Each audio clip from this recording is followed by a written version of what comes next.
destruction. Again, Ayedatiwa, Akinteriwa campaigners bicker over billboard destruction.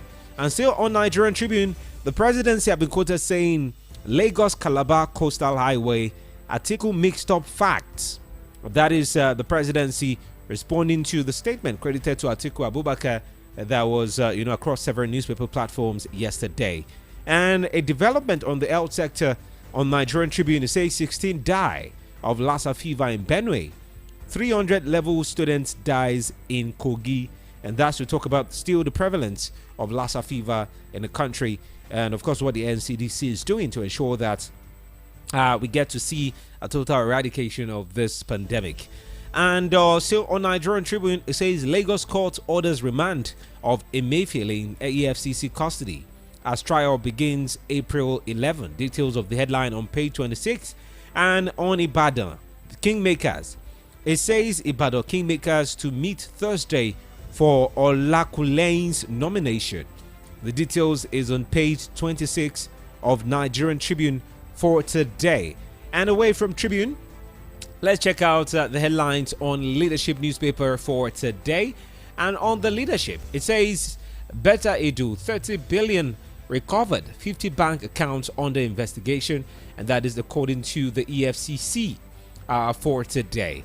And also moving on to more headlines, it says district heads kidnap, group appeals to Governor Lawal, IGP to ensure justice.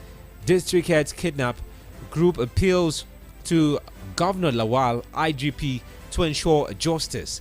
And still on Leadership this morning, the cover story says gunmen kill 154 military police officers in 1 year. This is the lead story on the Leadership newspaper for today, saying gunmen kill 154 military police officers in 1 year. And of course, still talking about the headlines on the Leadership for today, it says why former governors should work with incumbents. This is credited to Akim.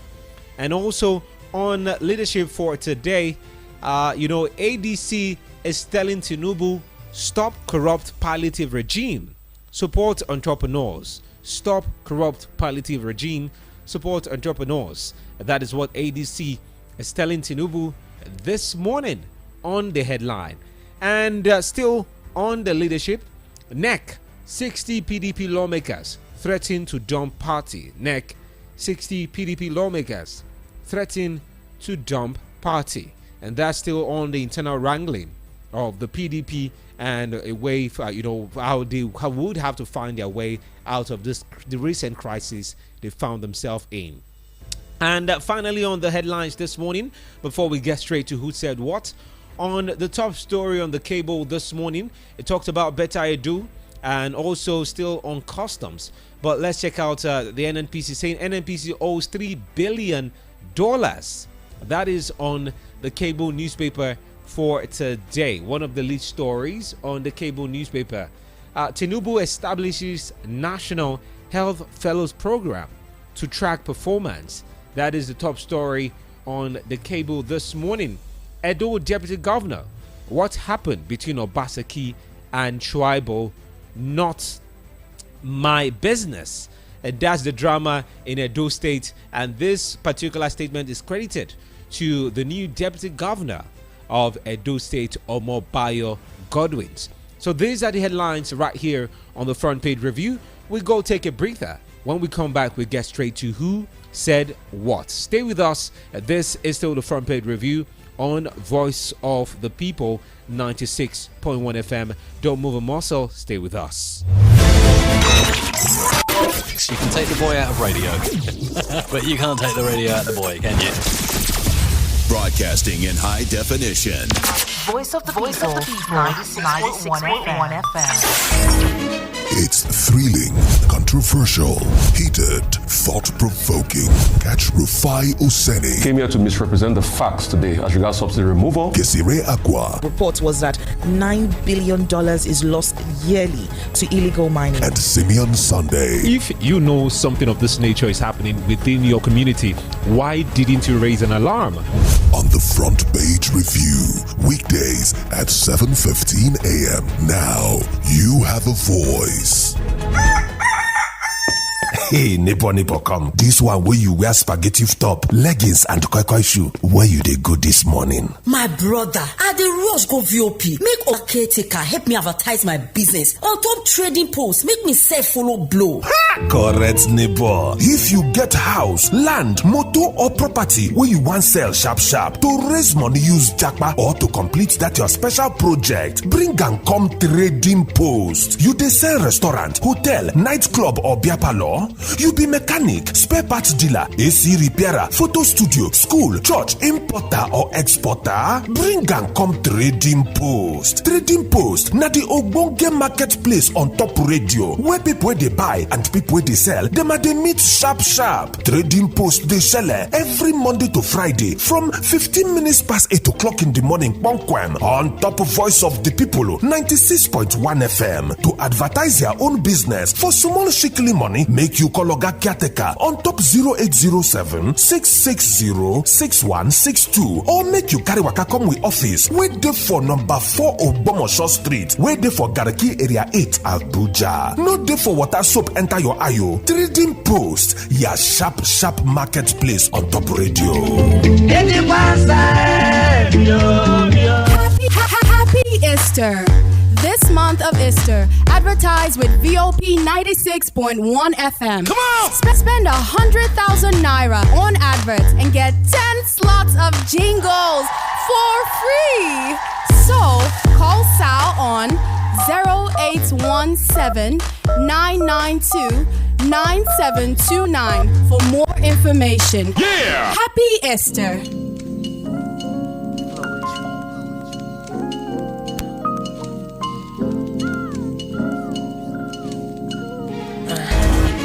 It's thrilling, controversial, heated, thought-provoking. Catch Rufai OSENI. Came here to misrepresent the facts today as regards subsidy removal. Kesire Aqua. Report was that $9 billion is lost yearly to illegal mining. And Simeon Sunday. If you know something of this nature is happening within your community, why didn't you raise an alarm? On the Frontpage Review, weekdays at 7:15 a.m. Now you have a voice. A lot of people come back from work. They want to have dinner or they want to play with their colleagues down the road. They switch on the AC for the room to be cooling before they come back. Yes, some people will be going to work in the morning. A freezer will be left on for days. They will still leave it on when all the items in the freezer are already frozen.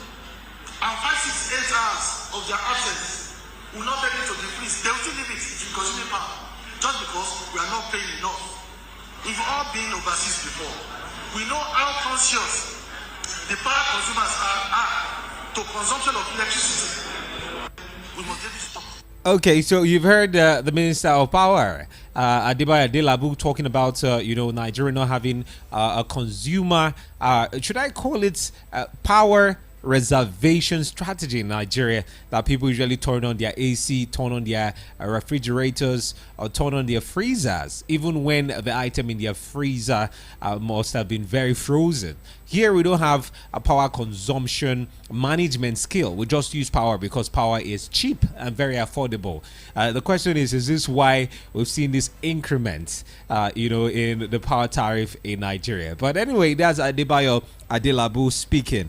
Away from Adebayo Adelabu, let's get to listen to the former deputy governor of Edo State, who was impeached by the State House of Assembly yesterday. Despite his impeachment, Philip Schweible have come out to talk about what transpired yesterday. Let's get to listen to him speak. Edo State, I thank you all for standing by me under these troubling circumstances as the Deputy Governor of Edo State.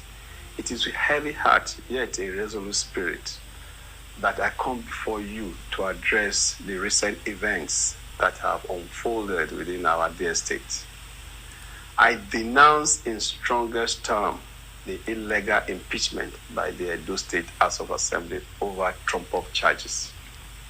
This is not just an attack on me as an individual, but on the very democratic principle that we hold there. It is a dangerous descent into dictatorship and a threat to the foundation of our democracy.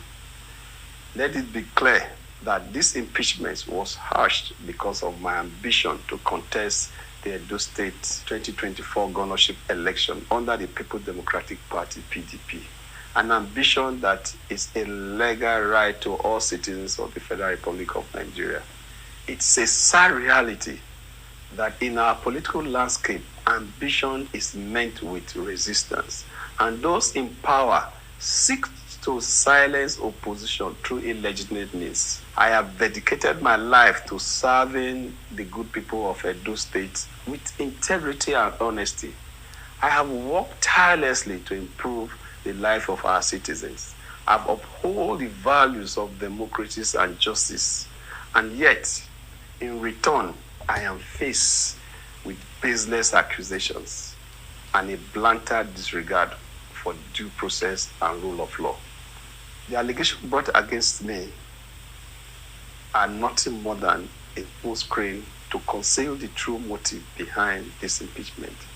It's a flagrant abuse of power and a betrayal of the trust that the people of Edo have placed in their elected officials. We refuse to stay inactive while our democratic institutions manipulate and exploit for personal gain. We will fight this injustice with every ounce of strength in our being for the sake of the people of Edo State and the future of democracy. I call upon all well-meaning citizens of Edo, and indeed all Nigerians who believe in the principle of democracy and justice, to stand with us in this moment of crisis. We cannot allow tyranny and oppression to take roots in our society. We must resist the forces that seek to undermine our freedom and trample upon our rights. To the members of Edo State House of Assembly who have chosen to forsake their oath of office and participate in this charade, I say this: history will judge harshly for your betrayal of the people who elected you to represent their interests. But know this: you do not have the power to silence the voice of justice and truth. I call upon the judiciary and all relevant authorities to intervene and uphold the principles of justice and fairness. Let the truth prevail over lies. Let the rule of law triumph over lawlessness. I am confident that the legal system will vindicate me and expose the sham that has been orchestrated against me. I want to reaffirm my commitment to the people of Edo State, to the values that bind us together as a collective. I will not be deterred or intimidated by those who seek to subvert our democracy. I will continue to fight for the right and freedom of all Edolites. By extension, Nigerians that suffer oppression, I will stand firm in my resolve to see justice done. As we stand united in the face of tyranny and oppression, I urge all to remain calm and go about our lawful duties as good citizens and true Democrats. Together we will overcome this dark chapter in our history and emerge stronger and more resolute in our pursuit of freedom and just society. Thank you for the opportunity given me thus far. God bless Edo State and God bless the Federal Republic of Nigeria. I remain Comrade Philip Shaibu. Okay, that was Philip Schreiber speaking, and of course having that particular broadcast to the indigent of Edo State, talking about what happened yesterday where he was impeached by the State House of Assembly. And of course, in his remark, he said history will judge the lawmakers who were used, to impeach him, wrongly and badly. But looking at all that is happening in Edo State, the drama that's played out just recently, and the governor himself not even saying anything. We've seen a new deputy governor sworn in almost immediately after the impeachment of the former governor, deputy governor, I beg your pardon, Philip Schreiber, and all the drama that is happening in that particular state. I'll be talking about this development later on with Rufai OSENI and, of course, with Larry Oguegu, who will be joining us in a bit right here on the Front Page Review. But before we get straight to the Front Page Review, reaching out to Rufai OSENI, let's take a listen to what the Minister of Aviation had to say. That's Festus Keyamo, as regards pricing and, of course, sustainability of local airlines when it comes to the aviation business in the country. This is what Keyamo had to say. The growth and sustenance of our local operators. I asked myself when I came to, I called everybody, consulted around the whole, the industry. Remember, we had a retreat in Lagos, we had a retreat in Warri, we had, with all stakeholders.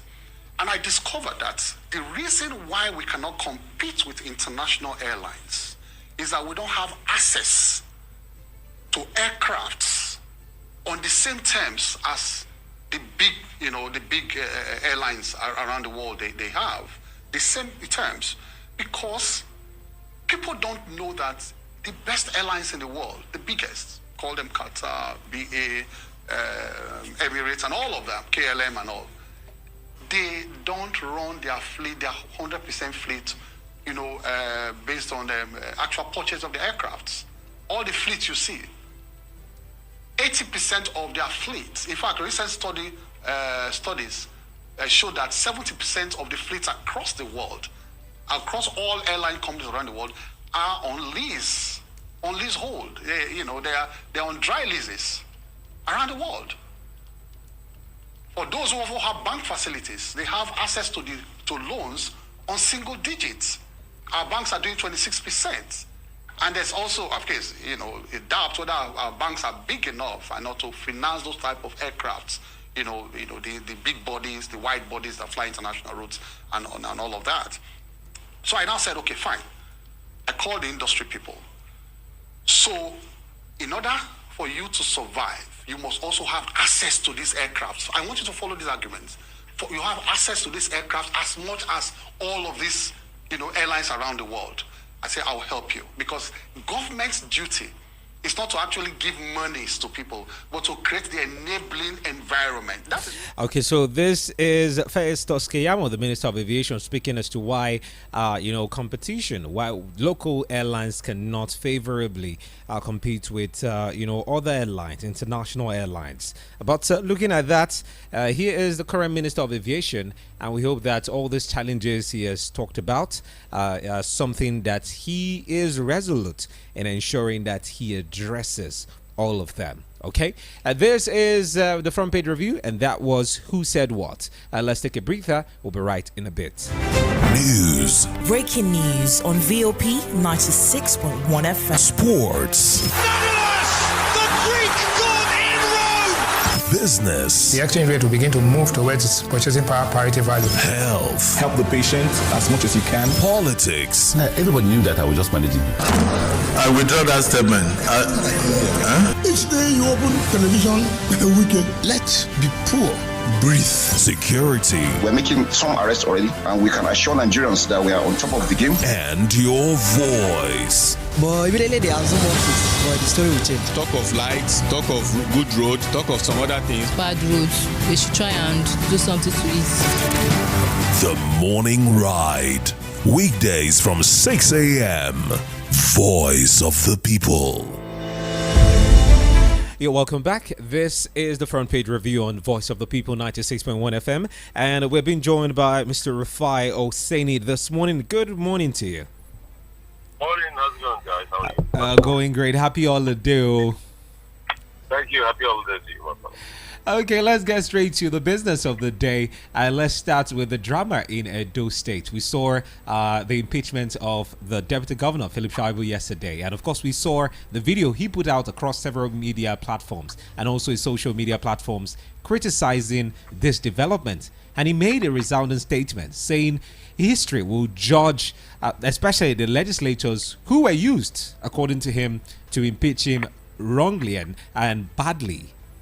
With what has happened in Edo State, what do you make out of it?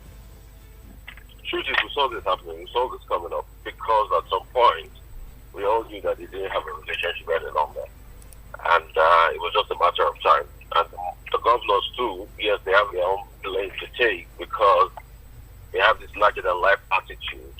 That they feel they know it all, they see it all, and easily the legislators are with them. But also, Shaibu also made his mistakes. There are many mistakes, of reaching nations, of even resetting and all of that. But all of that is all done. It's in the past now. Shaibu has been impeached, they've moved on. I don't know, maybe he's going to fight for this legally just to be able to clear his name and all of that. But it's a foregone conclusion. And that's the reality of life. Today you're powerless, you're not. Power is transient, and that's the way things happen in life, really. So when you look at it critically, you need to be able to ask those salient questions that what is life about?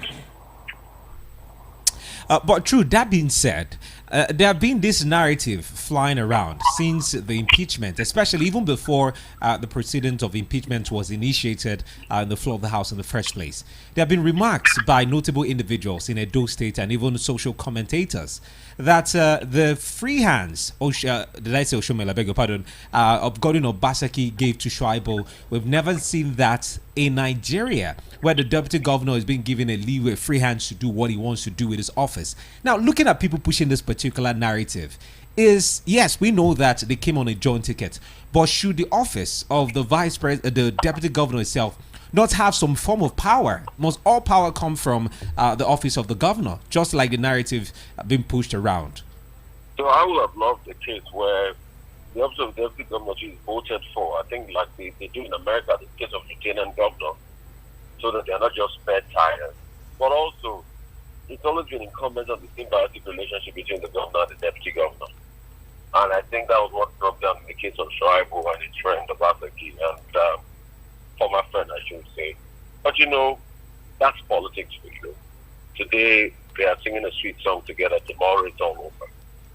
And we can go into the technicalities of this, but the reality of that is that governors have a lot of power, and this is not the first time they've been able to kick out their errands deputy. If that's supposed to be the case, I doubt. But that's the reality of Nigeria as we speak today. Now, looking at the individual, who has been sworn in as the deputy governor to replace Shaibu, talking about Godwins, as some of us popularly know him. He also made a remark that he doesn't have a hand in any form of impeachment, or that what happened is not his business. That what happened is an act of God, him being sworn in. As much as we know that he has just limited term, by September, Edo State should be going into election. He just have roughly 4 months or thereabout, if I'm not mistaken, or 5 months to be the deputy governor. Will we really see him perform, or is he just a spare tire that will be used by the office of the governor? Just be there, ceremonial deputy governor, until our tenure expires. Only time will tell. That's incumbent on the governor himself. Maybe he might want to appropriate more responsibilities to him, or he might want to do otherwise, but time will tell. And it's just about how we look at all of these matters critically. Time will tell. Okay. That being said, let's talk about the EFCC and the Beta Edu. We saw the report that EFCC is now probing about 50 accounts, which is linked to the Ministry of Humanitarian Affairs. And we learned that EFCC recovered about 30 billion naira, and they're now probing all these accounts. With all these new revelations that we are finding out within the Ministry of Humanitarian Affairs, the questions some Nigerians are asking, who will take the fall for all of this at the end of the day? Not just with Beta. From the previous administration, the former humanitarian minister was feeding children at home during COVID. I think there has to be a real holistic view around my ministry, and it shows a lot of shenanigans that happened there that we've constantly be shouting and be screaming about. But I think those someone should be prosecuted. Should face the whole hog of the law, pure and simple. The Muslims to face the whole hog of the law. And the law must take its course, and the law must prevail. That's it, pure and simple. We cannot play, games with ourselves because it's a bad outlook on our system and so that we're really corrupt. If the humanitarian ministry that is to help the people is now being used to fleece the people, then I don't think there's any hope in the rise of our country. So once the OSENI is done with the investigation, case must be taken to court, and as much as possible, they must be taken to face the music. And we just hope that this will not be, should I call it, a trial on the press or on the cover of the newspaper. We get to see the EFCC do more. It mustn't be the trial of the press. It must be done judiciously. And we must be able to effectively get to the end of the matter. It mustn't be the trial of the press. This is not the first time we are hearing of such probes. Money's recovered. At the end of the day, we don't get to hear more about it. And when Nigeria start calling out, nobody is giving us any answer to the questions we are asking, which has been a trend. This will continue to scar the APC government of Bola Tinubu as a corrupt one if nothing is done about it. Okay, let's get to talk about the PDP right now. The Guardian, we've seen that 60 PDP reps are now threatening to pull out, and they are demanding the resignation of the acting national chairman of the party, that's Damagum. And, looking at the drama happening within the structures of the PDP, we all know that it's still within the Wike and, the Atiku war going on, Cold War happening within the structures of the PDP. Now, the question is, what will be the way forward, especially for PDP, especially as they're gearing up for the election? We've seen their former principal, the flag bearer during the last election, return to Nigeria, still for this next meeting that PDP is about to have. But it seems like all is not well with the PDP at the moment. I think there's a fight for the soul of the PDP, and there are many actors, the Wike side, the Atiku side, and God knows who else is there. So let's just see how it pans out. But the PDP is set for its own implosion. They are going through a very rough patch moment, and it's incumbent on the stakeholders to be sensible about how they want to cure the malaise of the party. Okay, that being said, before we let you go, let's talk about the Labour Party as well, because it seems like this is not an only PDP affair. The Labour Party is also being affected by all of this drama happening. We've seen, the protest where some party members took the protest against the NLC, that the NLC is meddling so much with the affairs of the Labour Party. Now, the question is, we've seen, in several episodes of this show, you've talked about how the Labour Party came into place in the first place through the NLC. Does the NLC not have a hand or a say in the affairs of the Labour Party? And why are party members within the Labour Party asking that NLC not meddle in the affair of the party? I think the Labour Party are in a real case of flux. The Labour Party is in a real case of disarray. And I don't know what to say to the Labour Party as we speak. Abure has overreached himself so much, it has backfired. Only God knows what he did with the finances of that party. The party is upside down as we speak. There are lots of challenges, front, back, and center, and it's only time that will tell if they'll be able to settle their act out. So they'll keep fighting among themselves, but that party is gone. I'm sorry. You're saying it's gone? Yes. Peter Obi recently saying he is not leaving the party. Would that not be some form of saving grace for the party? It will be disastrous if Peter Obi doesn't leave the party. He knows. He will say that to soften petals, but it will be disastrous. So at what point do you want to campaign a divided party? Is that what you want to run on the platform of? Please go and ask Donald Duke what happened to the SDP when he tried running for president in 2019. And now, because of court cases, the last minute candidation was changed from him to Jerry Ghana. You don't want a divided house. It will be disastrous if he continues to be in that party. I'm sorry, John. I totally understand, but will this not make him seem like every other politician? The same thing we criticize about politicians jumping ship, one party to the other. In this case, is it not for better, for worse? Whatever it is, I knew the drama in the party before I got signed into it. No, the truth is, he didn't know the drama in the party, in all fairness to him. The party was creatively sane until money came in, until he brought his weight, and the party had a lot of goodwill. So with all fairness to him, he didn't know the drama. But the lingering issue within the Labour Party, even predates Peter Obi joining the party. The Labour Party leadership has been in court even before he became a member. They were not visible, and most of those things were quelled when he came in, and that's why you had the solidarity. When things bubbled up was after the election. That's when he started having real factionalization. The only person that you saw that came up before was another man that was claiming that he was really sporting, but and all of that has been settled. So it's the way with political parties and what money does to political parties. But you must have a united house to be able to run. You must have a united house. I mean, you saw what lack of unity did to the PDP. Very true. And yeah, so it will be funny. Except, let me put a caveat, except Nigeria Labour Congress uses the strongest of assurances, which I also doubt, because the fractionalization have started. You don't know where it's going to end. So he will make his decision at the same time. He's a politician. So, and the reason why politicians flip up from party to party is because there's no ideology politics. Let me give you an instance. A so-called Labour Party shielded a very free market capitalist as presidential candidate. You should know that there's no ideology in Nigerian politics. If it's a Labour Party, it should be pro-workers and all that. I mean, I asked Peter Obi himself this a couple of times. Peter Obi is a free market capitalist, and it was fueled by a Labour Party. So you should know that there's no ideology. It's about interest. And that's why politicians continue to move around. That's where their interest is aligned. Okay, with that being said, before we let you go, because I know you need to go right now, let's talk about, this statement credited to, the African Democratic Congress, where they are now speaking to Tinubu, especially with the recent theme where we see palliative being distributed across the country. The party have now, told the president to stop this corrupt palliative regime.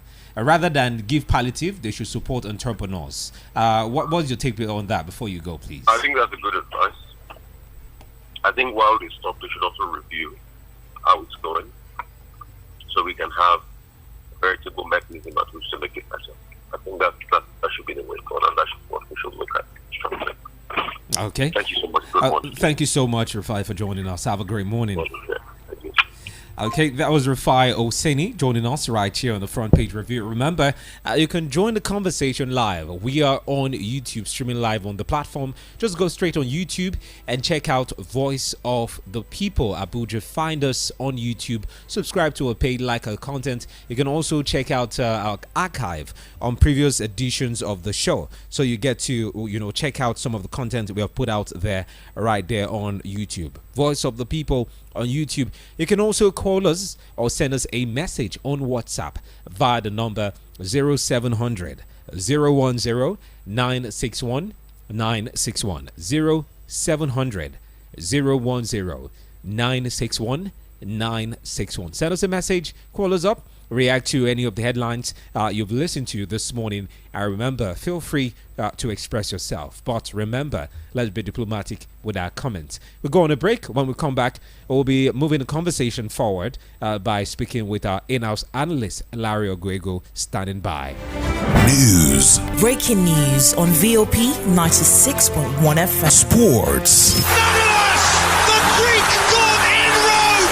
Business. The exchange rate will begin to move towards its purchasing power parity value. Health. Help the patient as much as you can. Politics. Everybody knew that I was just managing it. I withdraw that statement. Each day you open television, wicked. Let's be poor. Breathe. Security. We're making some arrests already, and we can assure Nigerians that we are on top of the game. And your voice. But immediately they have some more things, but the story will change. Talk of lights, talk of good road, talk of some other things. Bad roads. They should try and do something to it. The Morning Ride. Weekdays from 6 a.m. Voice of the People. Now you have a voice. Happy Easter!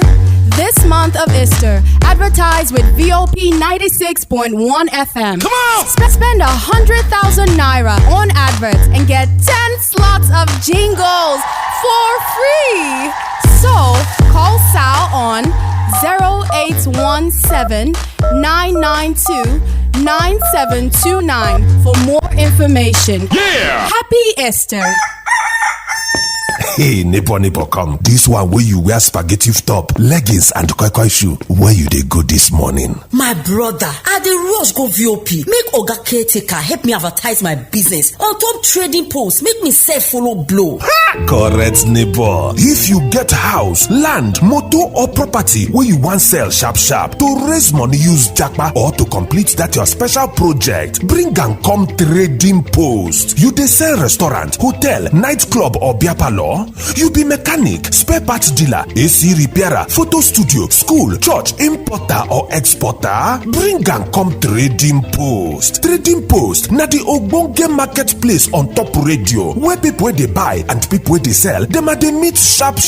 Trading post they sell every Monday to Friday from 15 minutes past 8 o'clock in the morning. Bonquem on top of Voice of the People 96.1 FM to advertise your own business for small shikili money. Make you call Oga Caretaker on top 0807 660 6162 or make you carry waka come with office wait there for number 4 Obomosho Street, wait there for Garaki area 8 Abuja. No there for water soap enter your ayo. Trading post, ya sharp marketplace on top radio. You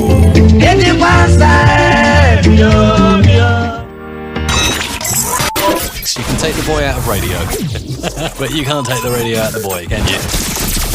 Broadcasting in high definition.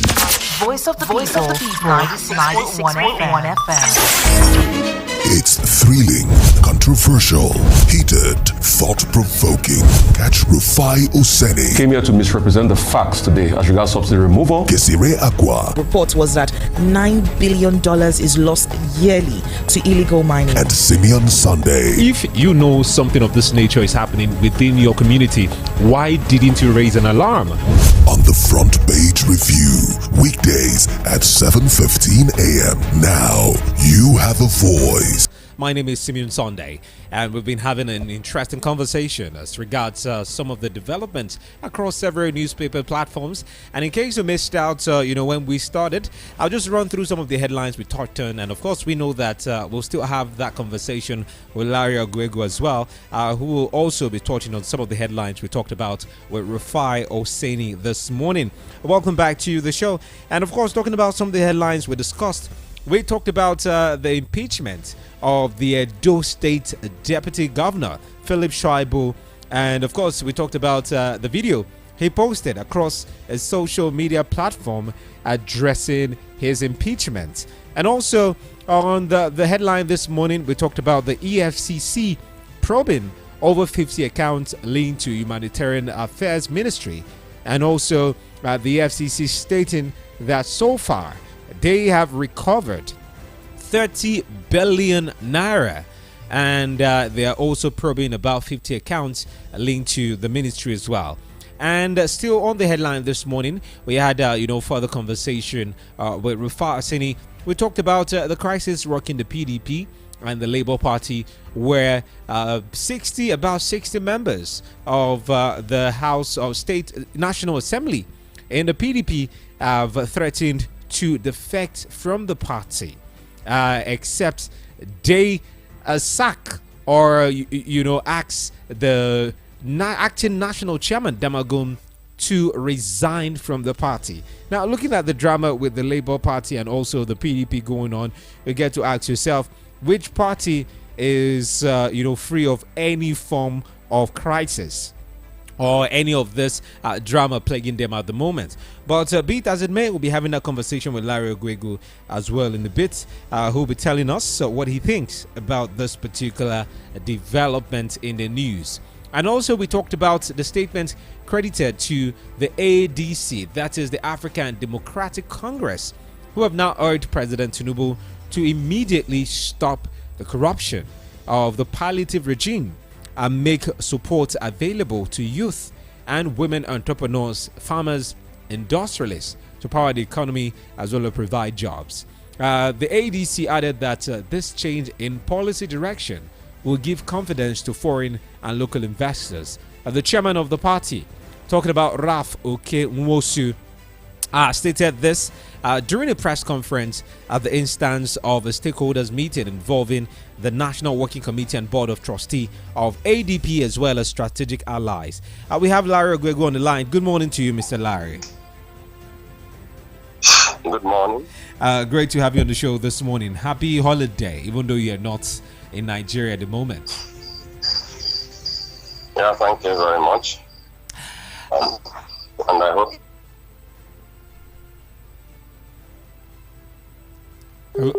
Hello, are you there? Hello? Yeah, I'm here. Okay, great to have you on the show. Let's start off, with the drama in Edo State. We asked Rufai saying this question, but let me hear your thoughts on the impeachment of the former Deputy Governor, Philip Shaibu, and the installation of a new Deputy Governor, Godwin, who has been sworn in as the new Deputy Governor of Edo State. And of course, the statement by Philip Shaibu not taking this lightly in any way, saying his impeachment is unconstitutional based on, standing accusation, which is trumped up, according to him. One of the things I must say is that it's unfortunate that our legislators spend a lot of energy on the things they shouldn't be doing and then spend very little energy on the things they should be doing. Because if you look at the speed with which the impeachment was accomplished, considering the process of impeachment, you realize that it was planned in advance that he must be impeached. That's my personal opinion, and that's obviously what happened. And it is not good for us to personalize political processes. The purpose of the Constitution is to be a guide. And the hope of the people who crafted the Constitution is that this guide should be used dispassionately. But what we've done is to manipulate this guiding document to suit our personal purposes. So if we want to impeach someone, we just get the members of the House and then induce them to race through an impeachment process. If you look at the number of days it took to accomplish this process, you begin to ask yourself, why don't they give the same attention, quality attention to legislations concerning the welfare of the people, the protection of the people, and all of that? It's a shame that the resources of the people are very often deployed to accomplish things that are anti-democratic, and that is what has happened. And another thing I've noticed is that they waste taxpayers' money, because many of these impeachments have been reversed in court. The primary purpose of impeaching him is to punish him. That's it. It happened in Enugu State. The government of Sullivan Chime impeached his deputy, and eventually it was reversed in court. When they punish the person with impeachment, the person is not qualified to enjoy the benefits of having served as a deputy governor. But it really smacks of not only vindictiveness but vendetta on the part of our politicians. I think they should learn to resolve disputes in a more mature way. And I think they should realize that everybody has the right to aspire to any position. All we have to do, if we don't agree with the person, is to find a way to find a better candidate and stop the person, rather than cause all these disruptions, not only to the particular candidate, but to the rest of the party. I think we need to begin to hold our politicians accountable. The reason these things continue to happen is because we just see it as being as, Shaibu has been impeached, and then we move on. The people should learn to also understand the larger implications of impeaching political players because they do not flow with popular political opinion of their bosses. When we don't rise on behalf of these men who are so punished, what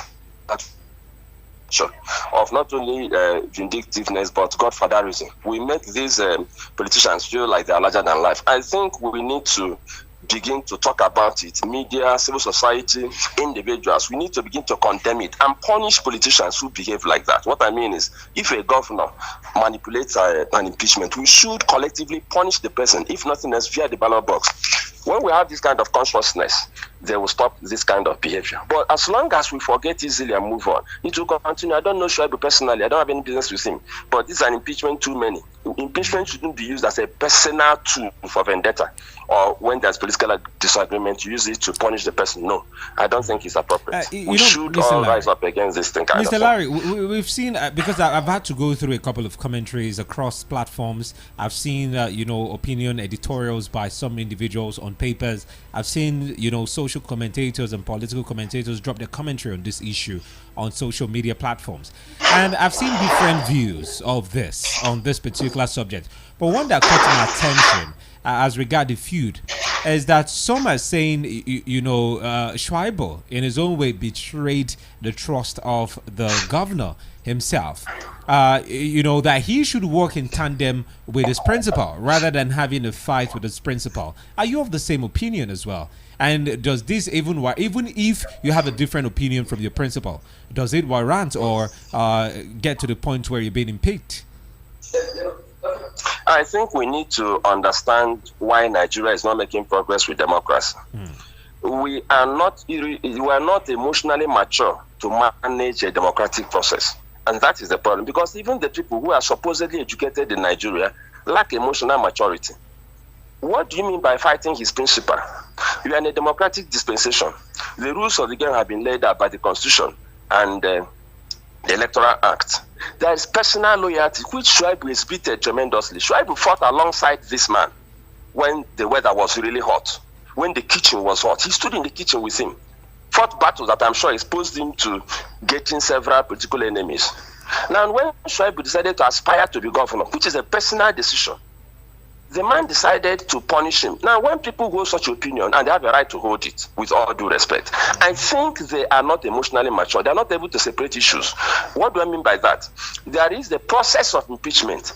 If you go and do something I consider even legally illegitimate, not only morally illegitimate, because when they go to court, you'll be surprised. So many of these impeachments have been reversed. I just gave you an example of one of them, and that is waste of public funds. If you disagree with Shuaibu, what you should do is to create your own structure, which you already have, that will ensure that Shuaibu doesn't win the primaries and doesn't win the election.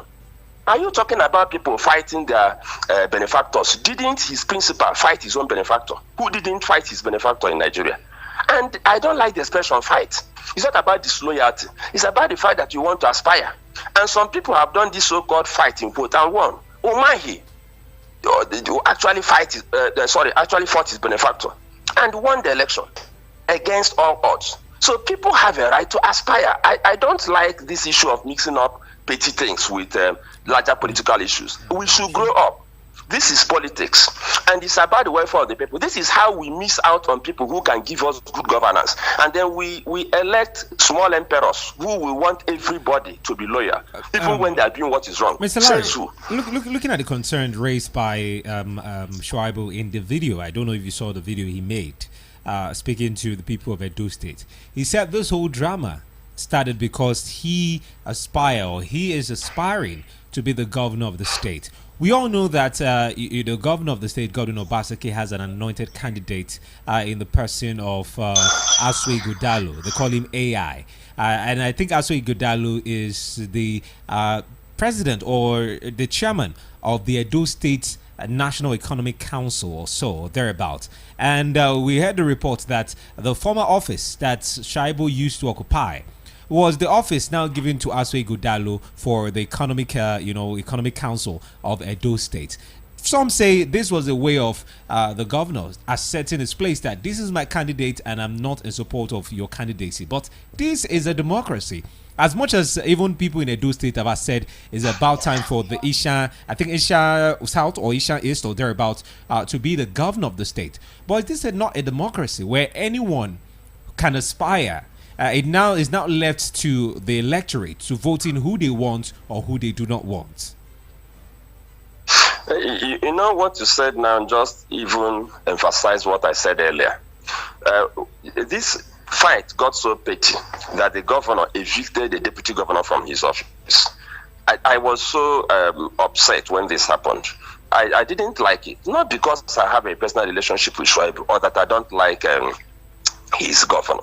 It's just that we are not behaving as if we are mature for democracy, and it pains me when people who are supposedly educated do not exercise this kind of self-restraint when it's necessary. And it's very petty to get to that point where you lock up people's offices, keep them stranded. You are showing you are in control of what? You're supposed to be a governor. The constitution is supposed to be the document that gives you powers within which you act. Most of us who try to rationalize what these governors do when they wield the big stick or other influential politicians, we don't know that we're actually promoting anarchy and a despotic dispensation in our democracy. We look at things that are supposed to be national, that's supposed to be already sorted out by the constitution and relevant laws. We look at them from through an emotional lens, and we fail. You can do zoning, or you can decide that, this person or that person should produce a candidate. But zoning is something that is based on assuaging the people emotionally also. What I mean is simple. There is no law that insists that this person should come from this place. He has a right to aspire. So if people genuinely believe that somebody from Ishan or wherever should be the governor, what they do is they vote for that person and his aspiration will fail. It has happened elsewhere. The point I'm making is this. This whole thing happened because he dared to aspire. And what I'm saying is that we should not justify these attitudes. Most of the people who write those opinions, go and check. And I'm saying this with all sense of responsibility. Many of them, not necessarily most, who write such opinions, write the opinions because they probably want to be in the good books of the government. That's how politics works in Nigeria. You want to be on the right side of the man who is wielding power and money and influence. But sometimes people write a different opinion in public or social media, then behind the scenes, they'll tell you something else. Because the truth is that the approach is very petty. For me, it leaves a bad taste in my mouth. And when people observe us, when investors from other countries observe us, when political players from other countries observe us, they will laugh. Because if you are going to make a $2-3 billion investment in a country, you want to check the political stability. You want to check the kind of political leaders they have, how they play politics, how arbitrary they are. That is one of the major reasons foreign investors are running away from Nigeria. Because we are very unstable. We are considered a political risk. Why? Because of our political behavior, where people don't play by the rules.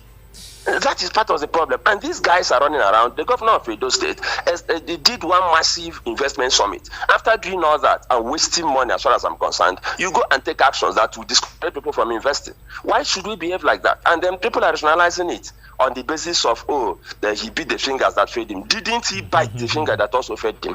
What is his relationship with the person who put him there? So we shouldn't bring these things into play. We should learn to understand how democracy functions. Democracy should not be a popularity contest. It shouldn't be an emotional contest. It should be constitutionally driven. And that is why we are failing. We have not understood the concept. Even the educated see the democratic space as a place where they go to share the wealth of the nation. And that is wrong.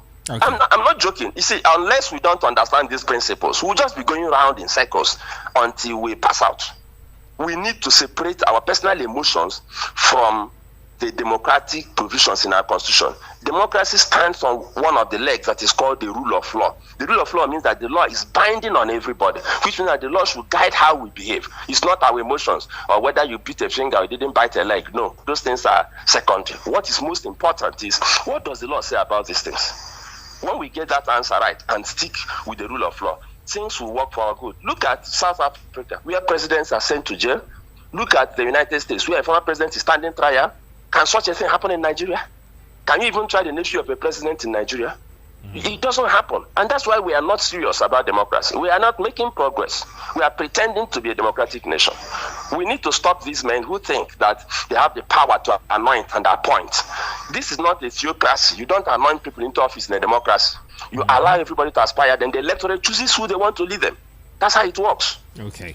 Anyway, that being said, let's move away from the Edo State drama And let's talk about, something critical. I saw this particular headline on The Punch yesterday. Because of time, we couldn't take it.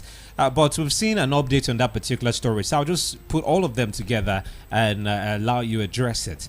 I think I saw the report on The Punch sometime 2 days ago, where it was said that how Nasarawa governor pressurized me to establish militia group, and this is according to the Miyetti Allah leader. And this report was that Kauta Ore, that's Bello Bodejo, who is the president of Miyetti Allah, Kauta Ore, said this, that it was the governor who pushed him into establishing this particular, pressurized him into establishing this particular group. Remember, the president of Miyetti Allah, who is facing terrorism charges, has now accused the governor. But I saw, an update on that particular story today on The Sun. And on The Sun, it says Miyetti Allah head Bodejo denies linking Nasarawa governor to crime. That's the headline on The Sun. And there's also a similar headline also on The Guardian, talking about, detained Miyetti Allah leader yet to speak in DIA custody, lawyer clarifies. So just recently, according to the update, Mohammed Sharif, who is the counsel to Bello Bodejo, yesterday said his client has yet to make any valid statement in custody. He's the lawyer representing, Bodejo on the issue bordering on establishing this particular group, this militia group. Looking at the back and forth that we're seeing, even though the charge against him is very serious, terrorism charge, but looking at the back and forth, Punch reporting that he has now said the governor of Nasarawa State pressurized him into establishing it, and his lawyer saying no, he has not made any significant statement at the DIA regarding this particular development. Because yesterday I saw the governor of Nasarawa State being criticized on social media as regards this particular development. What do you have to say about this back and forth? The first question is to establish whether he said the governor pressurized him. What is the source of the information? We live in an era where information practically flies like a witch by the night. Information just manifests. If the lawyer said he has not made any official statement, the next question becomes, so who said he made that statement? What is the source of that statement? We need to The Punch actually said they exclusively obtained that confessional statement on Sunday, which was made by Bodejo, and they said exclusively. They've not really spilled, and you know that some journalists they didn't tell us the source, but his lawyer has gone ahead to clarify, put a disclaimer saying my client didn't say that. Having said that, let me now use the if, because the truth is that you cannot say that he said it. It's not conclusive. So if he said it, that doesn't necessarily absolve him. He said, assuming he said, what he allegedly said is that the governor pressurized me. So the governor is not even necessarily an accomplice. He's saying also that the governor persuaded me. Assuming the governor persuaded him, he made the choice. And the governor has not spoken yet from all indications. So the governor can also say, I didn't persuade him.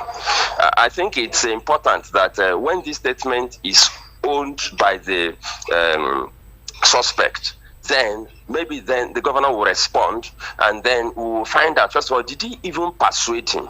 And if he did persuade him, why did he ask persuasion? Knowing fully well that if he goes bad, he was going to be the fall guy, because the governor even has immunity. Let us even assume, without conceding, that the governor worked with him on this matter. You can't try the governor.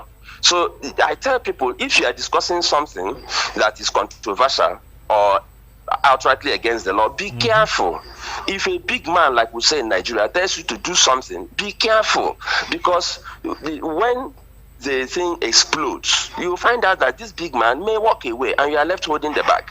So I think he's still in the realm of speculation, because his lawyer, who is his official spokesperson, said he didn't say any such thing. But by the time the information manifests clearly, it's likely that the governor naturally would deny persuading him, and finally he'll still be the person standing trial. And it's a very serious matter, very, very serious matter. I pray that people will learn lessons from these things, because the rate at which we're establishing all kinds of militia and arming people in Nigeria, it means that we are practically walking to anarchy. That is, we are trekking slowly to a situation of anarchy where you cannot separate the government institutions that are permitted to bear arms, and the touts and armed robbers. The way Nigeria works, now you will be driving on the highway and you see people who are not in uniform, who look like terrorists and armed robbers, then they'll shout police. And then sometimes you see armed robbers or kidnappers who dress in uniforms, and they will shout armed robber. So we need to stop this madness. And anybody who is nabbed by the law should defend himself. If you say the governor said, well, at the appropriate time you prove it. Even if you successfully prove it, the governor won't stand trial because he has immunity. It was earlier in the year, this year, that we saw those videos of this men in uniform, in their numbers. This actually sparked controversy on social media when Nigerians were saying, is it possible for an individual group to just establish whatever it is, whether it's a vigilante group or whatever? But we saw the federal government swooping in to address the issue quickly, hence the apprehension it's dangerous. It's dangerous. Leader. By law, we shouldn't allow individuals and associations to set up organizations, what you may call a quasi-military organization. It's very dangerous, because what will happen is that if we permit it, everybody who has an interest will start setting up his own, and the next thing is you see clashes, and then there'll be breakdown of law and order. Already we are tending towards a breakdown of law and order. So allowing all manner of persons to set up militias and arm them. We are already on the brink. I said we are tending towards a breakdown of law and order. We live in a country where you can't travel freely by road. We live in a country where kids can't go to school for fear of being abducted. We live in a country where the average Nigerian cannot sleep with two eyes closed. As a matter of fact, sometimes they don't sleep at all. It's not a matter whether your eyes are closed or not. And so we are already on the brink. There's no point being in a state of denial. I mean, we need to tell ourselves the brutal facts. Nigeria is on the brink, and any little shove will push us into the precipice, into the abyss. So we don't want that. We need to tell ourselves the truth. What we should be thinking about is how to pull back from the edge of the precipice. And when we allow people to set up militias here and there, it means that we are walking further towards the edge of that cliff, and we don't want to get there. Personally, I don't want us to get there. I've been around and I see other countries, and I'm very, very surprised that the big brother of Africa is going this way. I mean, everybody's showing surprise where I am now. Why are you guys like this? And it's a question the politicians should answer. Why are they like this? They will definitely answer the question if Nigerians keep asking. Thank you so much, Mr. Larry, for coming on board this morning. It's my pleasure and privilege. Do have yourself an awesome day and keep enjoying Nairobi, Kenya. Please come back with the Kenyan goodies. We are waiting. I will. You can be sure of that. Have a great morning. Have a nice day. Okay, thank you. That was Larry Ogwegwa, in-house analyst, right here on the Front Page Review. It's been an awesome time deliberating and talking about the headlines making the rounds this morning. We'll be back tomorrow. 6:30, 7:15. The headlines start at 7 o'clock, I beg your pardon, on the DOT. We're going straight to another show. This is the Trading Post coming up in a bit. Right after the Trading Post, the Sports Bit crew will be here with Sport Bits. Stay here.